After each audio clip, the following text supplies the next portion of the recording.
L'OM s'est incliné 2 buts à 1 en terre portugaise face à Benfica. On en parle tout de suite.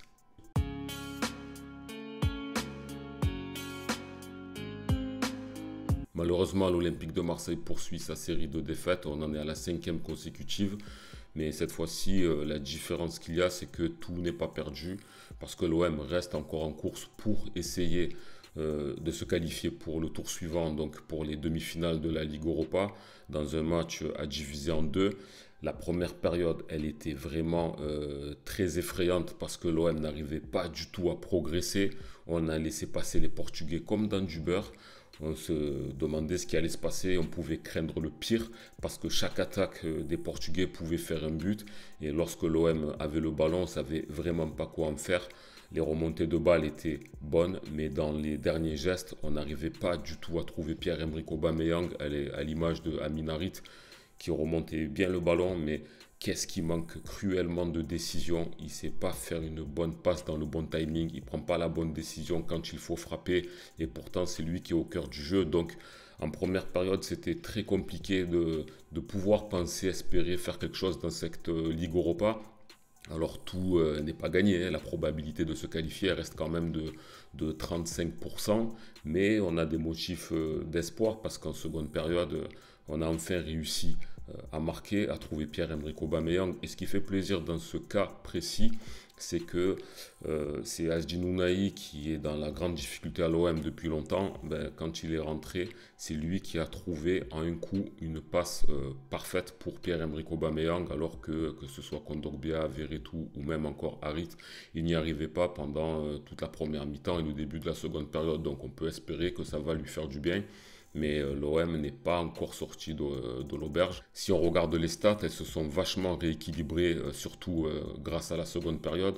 L'OM a tiré 12 fois au but, a cadré 2 fois et a marqué une fois. Quand on regarde Benfica, c'est 10 tirs, 3 cadrés et 57% de possession. Donc ils avaient la maîtrise du ballon, mais l'OM a clairement été assez efficace sur sur les rares occasions qu'on a pu avoir. Donc on peut encore se féliciter d'avoir Aubameyang dans un coup comme ça. Mais c'était quand même très très difficile de pouvoir rivaliser avec une équipe qui était largement au-dessus de nous en technique, mais une équipe qui a quand même baissé le pied en seconde période. On les a sentis émoussé physiquement, donc c'est pour ça que l'OM a pu peut-être un petit peu en profiter, mais c'était quand même assez brouillon de la part de l'Olympique de Marseille. Mais on peut essayer de capitaliser sur le match retour, sachant qu'il sera chez nous, dans un stade Vélodrome sûrement bouillant et archi complet. Et puis il n'y a qu'un but d'écart, il suffit de marquer un but et on est à égalité, donc tout reste possible, tout dépendra du niveau que l'on va afficher et on va croiser les doigts et espérer qu'on y arrive. Mais sur le match en lui-même, bon, très peu d'occasions, beaucoup de largeur défensive, pas aidé par l'arbitre.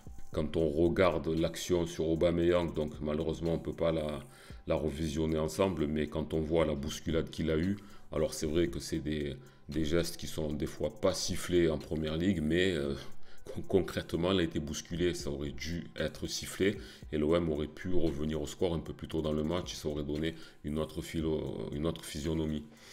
Donc c'est une défaite qui n'est pas si catastrophique dans le sens où on a encore nos chances, mais sur le calendrier, ça demeure quand même une défaite parce qu'on en est à 5 consécutives, ça commence à faire beaucoup. On a un niveau assez faible, on tombe face à une équipe qui est techniquement supérieure à nous, mais qui n'a pas aussi été vraiment à son avantage devant la cage. Ils ont fait preuve de un peu de maladresse, donc c'était une équipe quand même prenable et un OM un peu plus fort aurait pu au moins ramener le match nul. Mais vu le départ qu'on a eu, on peut se contenter de repartir avec un seul but d'écart et de se dire que le match n'est pas encore joué. Donc c'est quand même ça qui peut nous maintenir en vie. Ensuite, sur les cas individuels, bon, ben, la défense que j'avais vantée il n'y a pas si longtemps dans une vidéo, ben, la défense elle était quand même très limite, hein. Même Chancel Mbemba, qui d'habitude a tendance à sauver la maison, il était très moyen. Léo Balerdi a fait quelques bonnes interventions en début de match, mais il n'était pas exempté de tout reproche sur le premier but. Donc il faut qu'il fasse un petit peu attention des fois sur son placement. Samuel Gigot Il n'a pas fait d'erreur de fou, mais il n'était pas au-dessus des autres, donc c'était très moyen. Sur le côté, Luis Enrique, dans ce rôle-là, il n'a pas existé, c'est trop difficile. Quentin Merlin, pour le juger, sachant qu'il s'est blessé, on va espérer aussi, avec l'enchaînement des blessures que l'on a eues à l'OM, qui se remettent vite, mais la manière dont la jambe a tourné, ça fait un peu peur, donc on va espérer qu'il revienne. Mais il n'a pas trop apporté le danger, même s'il a essayé quand même d'apporter quelques centres, mais ce n'était pas suffisant.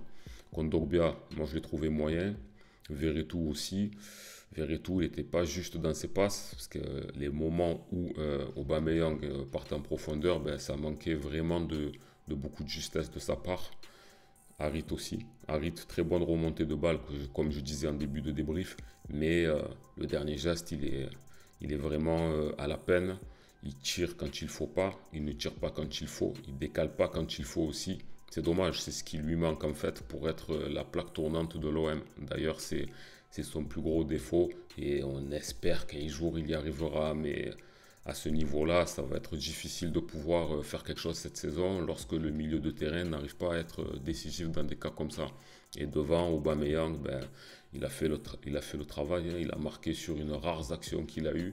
Il aurait pu redescendre un petit peu pour essayer de récupérer un peu plus de ballons, mais bon, c'est difficile dans un match comme celui-ci parce que les Portugais pressaient haut et on sait que techniquement ils étaient quand même pas mal, donc c'était difficile pour lui d'exister. Et Faris Mumbagna, lui par contre, néant. Malheureusement, il a été envoyé au charbon dans un match assez difficile, donc on l'a pas vu du tout.